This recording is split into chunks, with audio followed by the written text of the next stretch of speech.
La democracia en la antigua Grecia no surgió por arte de magia. Como todo, fue el resultado de un proceso lento y costoso y que además fue diferente en las distintas ciudades-estado griegas.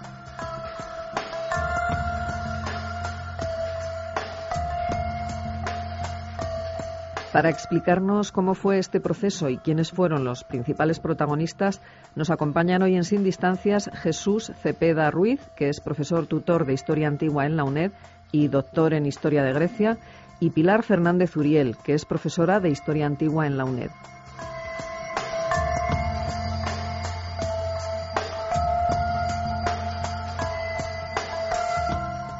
Cuenta Aristóteles en su obra La Constitución de Atenas que al principio el pueblo ateniense estuvo regido por una monarquía, después pasó a una aristocracia y después a una democracia. Y de esto vamos a hablar, de estos cambios profundos que se produjeron no solamente en el gobierno de Atenas, sino en su propia sociedad.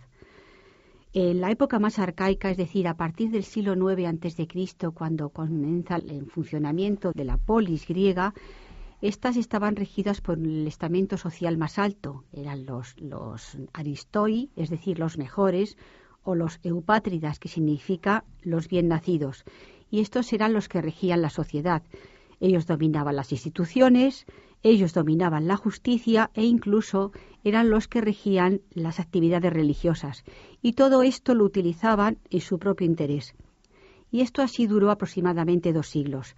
Pero este panorama fue evolucionando y eso es de lo que vamos a hablar. En un principio se fueron produciendo una serie de cambios, de fenómenos, con la evolución del comercio, como también fue el fenómeno de las colonizaciones e incluso hubo cambios en el propio ejército. Recordemos que en el mundo micénico lo regían los jinetes, esa carrería aristocrática que eran los que dominaban todo el ejército, pero esto cambió y entonces fueron los hoplitas, que era la infantería pesada griega, que era una especie de ejército de masas, los que dominaron en la zona del ejército. Esto significaba que eran los propios ciudadanos, normalmente campesinos, los que se costeaban su propio armamento y los que defendían a su ciudad. Y ellos opinaron que si defendían los intereses de su ciudad, también tenían derecho a participar de su vida activa. Todo ello produjo una serie de cambios de los que vamos a hablar. Para ello está con nosotros el profesor Jesús Cepeda. Buenos días. Hola, ¿qué tal? Y tiene varias etapas de las que vamos a ir hablando. En un principio hubo cambios, decía que la justicia no estaba en las leyes escritas y que las regían los propios aristócratas. Entonces se exigió que las leyes estuvieran escritas y que los propios ciudadanos pudieran conocerlas. Entonces se produjo el fenómeno de lo que se llaman los legisladores.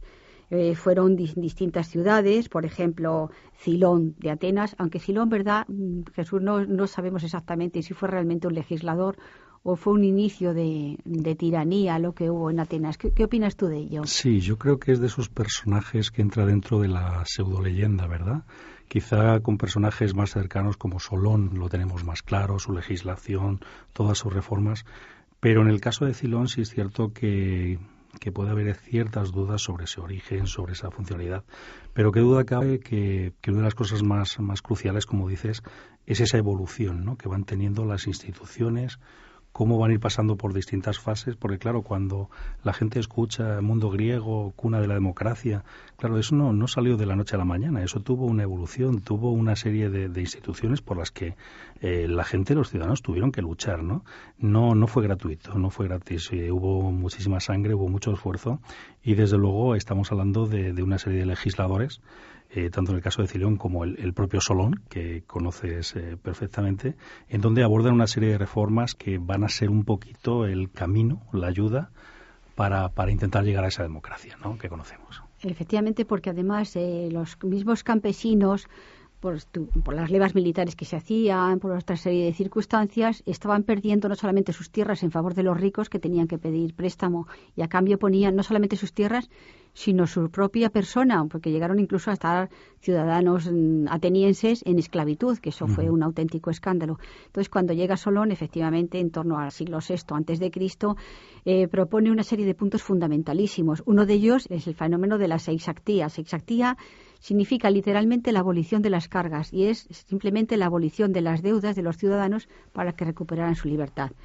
En segundo lugar, el problema era los distintos estamentos sociales, que había un gran corte entre ellos, entre los guenos, los aristócratas y los demás, sencillamente.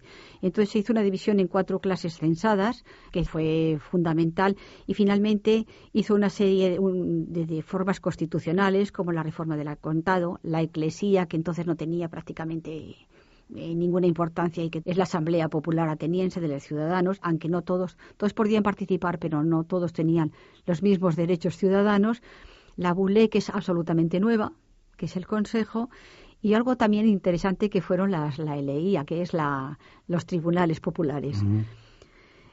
También hizo una serie de normas interesantes, por ejemplo, económicas, que eso también llama mucho la atención porque fija medidas y el sistema monetario, el sistema eubórico, pero ya a partir de entonces surge realmente la moneda ateniense, con su famosa lechuza que todos conocemos, que es el símbolo de Atenea, y también incluso normas de derecho familiar y público. Pero no todo estaba resuelto, no. Y entonces perduraba el malestar social y surge entonces la tiranía. Efectivamente. Además es muy curioso porque lo estabas diciendo, estabas dando una serie de registros de todas las reformas y cualquiera que nos escuche puede estar pensando, pues qué bien, ¿no? Pues parece que todo aquello discurría en pos de llegar a una democracia ciudadana para solucionar problemas, por ejemplo, en el campo, agrarios y tal. Y al final no. Muere Solón y lo que hay es una serie de revueltas. Además, entre los años 590 y 86 y 584 y 81 antes de Cristo no se nombran magistrados. O sea, es un momento, ahí surge el término anarquía. Es un momento tal vez es un momento difícil. De dificultades sociales y dificultades políticas. Y entonces dices, bueno, pero si estaba haciendo todo esto, bueno, pues es que es difícil. Los cambios sociales, efectivamente, los cambios históricos son muy lentos. Lo que sí es cierto es que la historia nos demuestra que una vez que han comenzado, una vez que han arrancado, son imposibles de parar, ¿no? Y eso yo creo que se puede trasladar en la época griega, en Babilonia y en la actualidad. No se puede parar. En este caso es cierto que termina con estas revueltas y surgen lo que son las tiranías, ¿no? Yo creo que uno de los personajes más curiosos, estarás de acuerdo conmigo, fue Pisístrato, ¿verdad? El tirano ateniense. Que además era un joven ambicioso, que lo que hace es aprovechar la rivalidad de los 3 grupos que se habían formado en aquel momento, los paráleos, que pertenecían a habitantes de la costa, los pedieos, habitantes de la llanura, y los diacríos, ¿no?, de la montaña. Él pertenece a los diacríos. Entonces lo que intenta es hacerse con el poder. Está esa treta, ¿no?, en el ágora, que se presenta ensangrentado diciendo, me han atacado, necesito una guardia personal, ¿no? Y se aprovecha de la guardia. Y se aprovecha de la guardia para poder dar ese golpe, sí, vamos a decir golpe de Estado, ¿no?, para hacerse con el poder, ¿no? Sí, se le podía llamar golpe de Estado. Sí, era un golpe de Estado. Y además lo más curioso es que el término tirano, ahora cualquiera que nos escuche, en Grecia no llega a ser un término peyorativo hasta el siglo IV, con lo cual aquí los tiranos, es asombroso como en el caso de Pisístrato y otros muchos tiranos en Grecia, bueno, pues uno de los objetivos que persigue es, por ejemplo, favorecer a los más humildes, sí, porque, que son los que los persiguen además. Sí, porque tirano significa simplemente señor, turán, señor, claro, no en el sentido, como muy bien dices, peyorativo que tenemos ahora. Eso es. Entonces, lo que intentan tiranos, y en este caso Pisístrato, favorecer a los más humildes para intentar esa opresión de los aristoi que hablabas, intentar suavizarla, pero es paradójico porque no solamente le siguen esos humildes, sino que los propios aristoi también apoyan a los tiranos cuando están en el poder, ¿no? Pero a fin de cuentas, pues llevan a cabo también sus reformas, es decir, Pisístrato lo que intentó hacer fue activar la economía ática, es decir, pues con muchísimas construcciones, embelleció a Atenas, muchísimos edificios y demás. Pero luego, por ejemplo, no reformas, pero sí actividad económica. A la agraria, por ejemplo, distribuye tierras entre algunas confiscaciones que había hecho algunos aristoi, distribuye tierras entre los más pobres, les presta dinero a campesinos, aunque también hay un doble sentido, ¿no? Porque yo te presto dinero, trabaja tus tierras, pero quédate en el campo. Pisístrato, los tiranos no quieren que la ciudad se inunde de gente. Incluso hay tribunales que acuden al campo para los litigios, pero que no vengan a la ciudad. Que no vengan a la ciudad. Eso es muy interesante. Es muy curioso porque es cierto que lo van haciendo, ¿no? Y bueno, pues este tipo de organización, este tipo de institución como la tiranía de Pisístrato, al final cuando muere, es cierto que sus 2 hijos, Hipias y Hiparco, siguen su labor, pero ya es más complicado. ¿Y por qué? Porque vamos abocado un poquito a lo que había empezado con las reformas de Solón que antes comentabas, ¿no?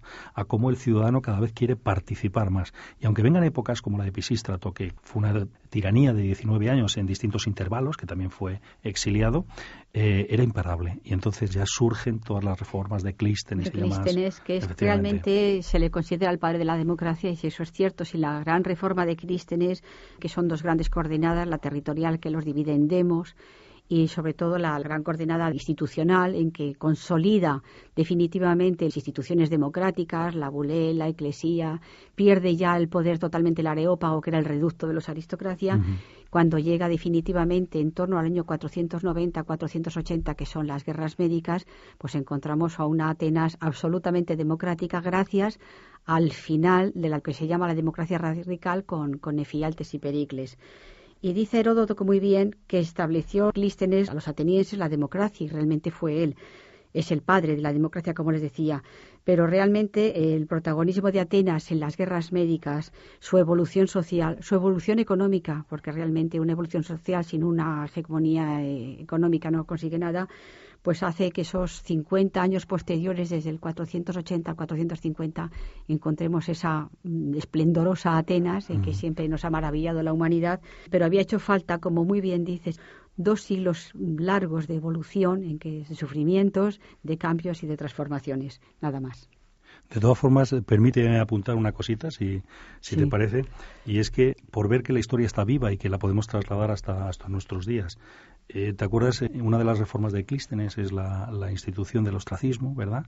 Cómo a través del ostracismo, a través del voto popular de la gente, del ciudadano, si había un personaje, un político, que se le podía considerar un enemigo, un desestabilizador de lo que es el propio gobierno, a través de esas votaciones que hacían con ese voto secreto, ¿verdad? El ostracón, los ostraca, ¿verdad? Pues reuniendo 6.000 votos podían exiliar durante 10 años a un personaje político que podía ser peligroso. Yo quisiera trasladarlo a nuestros días y si pudiéramos echar a unos cuantos, ¿verdad? ¿No? Que los ostracas realmente eran unos pedazos de cerámica. De cerámica con el nombre, efectivamente, de la persona. Pero fíjate cómo eran capaces de cargarse, por así decirlo, políticamente a esa persona, que luego 10 años después podía volver y recuperar absolutamente su posición. Pero es muy curioso cómo instituciones tan antiguas a veces nos dan alguna lección de política seria, ¿no? Y además ese personaje no perdía ninguna posición económica ni social, simplemente tenía que retirarse durante 10 años de la vida política, incluso de Atenas. Por eso era hasta cierto punto un exilio, pero no estaba considerado como un castigo, ni muchísimo menos, que es una cosa que quisiera llamar la atención. Sí. Pues era solo puntualizarlo, para que no se nos olvidara el ostracismo. Y una cosa también muy interesante es puntualizar aquí que, en cambio, no todas las ciudades eran iguales, porque Esparta, por ejemplo, ni tuvo tiranía, ni tuvo democracia. Efectivamente, Esparta es un punto y aparte, es un mundo interesantísimo y además tan interesante, tan distinta, que ni siquiera tuvo monarquía, tuvo diarquía. Eran 2 reyes los que gobernaban Esparta, y yo creo que junto a muchísimas más peculiaridades convierten a esa polis, ese estado, en una ciudad absolutamente asombrosa. No tan estudiada como Atenas o otros centros griegos, pero desde luego desde un punto de vista político muy, muy original. Y además Esparta se jactaba no solamente de no haber sido una democracia, sino haber eliminado las tiranías en algunos lugares. Efectivamente, la propia Esparta apoya a derrocar a algunos tiranos, por ejemplo en Atenas. Pero es curioso, estaba pensando que decías la originalidad. Esparta además se jacta, por ejemplo, una cosa muy curiosa: Esparta no se amuralla hasta el siglo II antes de Cristo. O sea, eso en el mundo antiguo es algo difícil de encontrar, algo similar, ¿no? ¿Por qué? Porque eran sus hombres, sus propios muros, ¿no? Eso decía Licurgo, ¿no? Como el gran legislador de cuya existencia Heródoto ya nos dice o ponemos incluso en duda, ¿no? Pero sí está claro que este mundo, el mundo espartano, lo que nos pone de manifiesto es esa originalidad de las polis griegas, es decir, que cada estado, bueno, pues tenía sus características.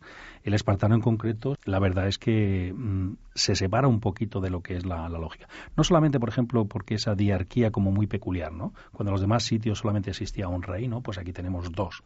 Sino simplemente su sistema educativo, ¿no? Esa ágoge en donde los niños varones a partir de los 6 años, ¿no? Aunque los textos nos hablan de 7, pero hay que recordar que los griegos consideran que cuando un niño nace ya tiene 1 año, ¿no? Entonces imaginemos ese niño con 6 años arrancado y llevado a esos barracones para iniciar su formación como soldado, ¿no? Y luego, pues si sumamos ya una particularidad más, hablaríamos de las mujeres, ¿no? Que nos tendríamos probablemente que son mucho más libres que las jonias. Pero bueno, destacar eso, esa particularidad y desde luego un mundo griego apasionante. Pues muchas gracias, Jesús, porque además no solamente hemos hablado del mundo democrático griego, sino de Esparta, y además creo que es fundamental recordar aquí que el mundo griego es muy diferente, son ciudades absolutamente independientes y muy distintas las unas de las otras. Unas son democráticas, otras continuaron además con una aristocracia que regía la polis, y otras como Esparta pues les seguía una jerarquía. Nada más, muchas gracias.